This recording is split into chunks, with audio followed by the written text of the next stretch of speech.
parfaitement unis, mais moi, du coup, il y a ce passage du monde des Oliviers. Du monde des Oliviers. Ah oui. Alors, est-ce qu'à ce moment-là, justement, ces deux volontés restent parfaitement unies? Oui, ils restent parfaitement unis, mais c'est la dernière tentation. Jésus a pris sur lui la chair de l'homme déchu.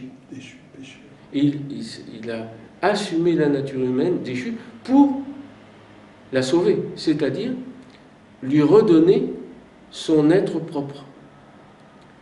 Autrement dit, on va recevoir dans le salut quelque chose qui est vraiment inaccessible sans lui, à savoir une vie où l'on puisse vouloir la volonté de Dieu. Parce que la déchéance, le péché originel, et nos péchés particuliers, nous coupent de vouloir la volonté divine. Autrement dit, nous coupent de la bonté, de la vérité, de la justice.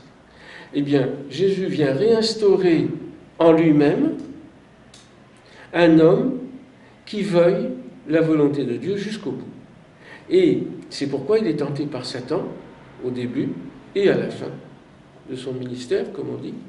Il est tenté par Satan, parce que Satan peut faire vouloir à l'homme quelque chose qui n'est pas la volonté divine. Donc il suggère.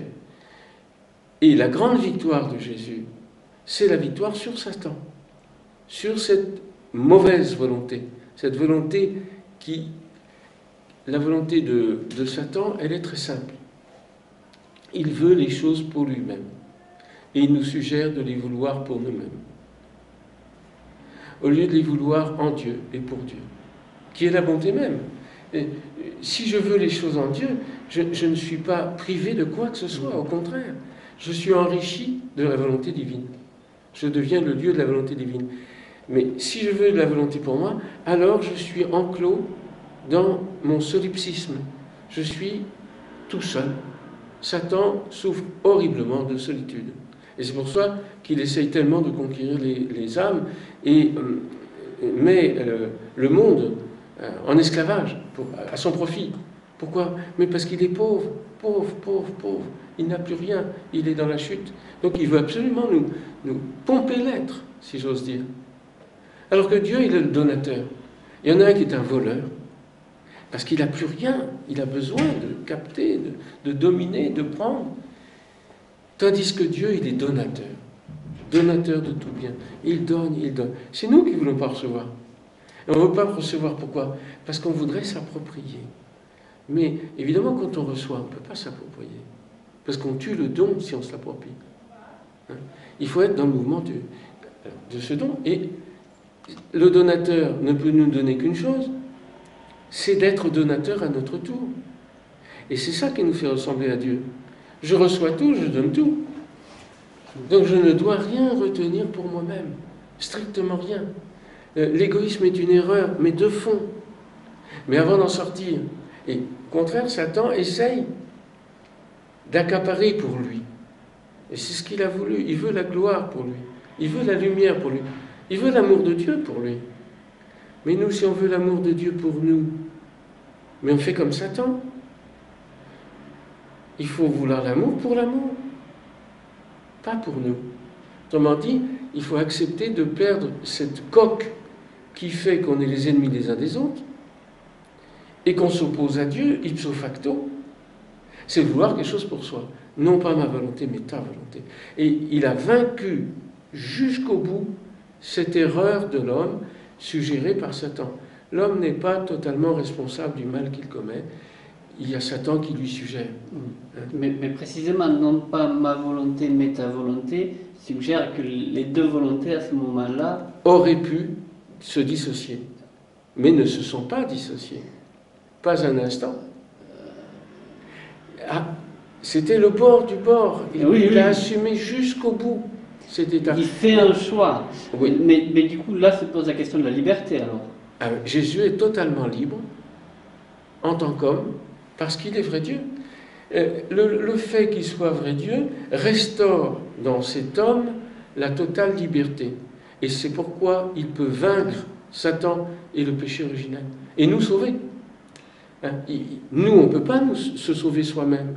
On a beau avoir la bonne volonté, c'est bloqué. Pourquoi? Parce que les principes même qui nous font agir sont faussés. Donc même ma bonne volonté est faussée quelque part. Donc il faut que je puisse avoir une volonté pure. Et Jésus avait une volonté pure, il n'était pas atteint par le péché originel non plus. Voyez? Et donc son oui est oui, et son oui est divin. Mais ce moment-là suggère la possibilité de l'existence que les volontés...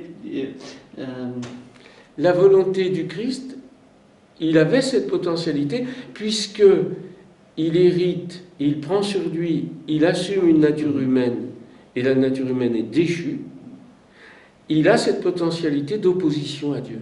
Et c'est impensable, mais il l'a vécu quand même. C'est là où on voit l'amour divin, c'est d'avoir vécu notre drame et d'avoir vaincu en nous-mêmes. C'est une vraie question parce que, comme on dit justement que Jésus est sans péché, on pourrait se dire, comme il ne connaît pas le péché, il ne peut pas succomber de toute façon, il ne peut pas tomber. Mais en fait, il connaît quand même la tentation, donc en fait, il est potentiellement sujet à tomber. Oui, il est dans ces potentialités-là qu'il hérite de la nature humaine qui, elle, est dans la chute. Mais il le vainc. Il y a une victoire totale en lui. Et c'est pourquoi il peut nous transmettre la victoire. Parce qu'il a restauré en un homme, lui-même, la nature humaine parfaite. Et donc maintenant, si nous sommes unis à Jésus, vrai homme et vrai Dieu, ça restaure en nous la capacité de décider pour le bien. Avant, on ne pouvait plus. On ne pouvait qu'espérer le bien. Maintenant, on peut le décider. Mais il faut être uni au Christ. Et c'est la seule voie de salut. Parce que c'est le seul homme qui a réalisé cela.